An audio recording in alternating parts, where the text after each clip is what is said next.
நம்மில் எத்தனை பேர் தினமும் தூங்குறதுக்கு முன்னாடி வெறும் போனை மட்டும் பார்த்துட்டு தூங்குறோம்? ஆனா ஒரு முஸ்லிமா நாம் தூங்குவதற்கு முன்னாடி சில முக்கியமான விஷயங்களை செய்யணும். அது நம்முடைய இரவையே மாற்றக்கூடியது. முதலாவது, வுழு செய்து கொண்டு தூங்குவது.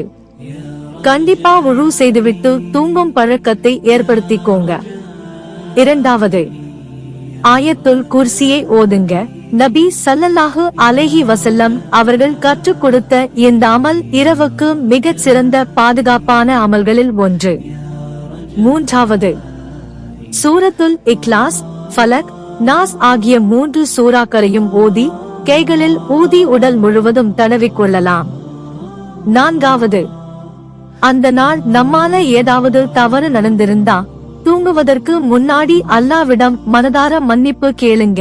யா அல்லாஹ், நான் செய்த தவறுகளை மன்னித்துவிடு என்று உண்மையான மனதோடு கேளுங்க. ஐந்தாவது, தூங்குவதற்கு முன்னாடி அல்லாவை நினைத்து துஆ செய்யுங்க. நாளைக்கு நாம் கண் திறப்போமா என்பதே நமக்கு தெரியாது. அதனால தினமும் இரவு தூங்குறதுக்கு முன்னாடி இன்னும் ஒரு நாள் கிடைத்தால் நல்லவனாக வாழணும்னு நினைச்சு தூங்குங்க. இன்னைக்கு இரவு நீங்க தூங்குவதற்கு முன்னாடி இந்த 5 விஷயங்களில் எத்தனை விஷயங்களை செய்ய போறீங்க? கமெண்ட் பண்ணுங்க. இன்ஷா அல்லாஹ்.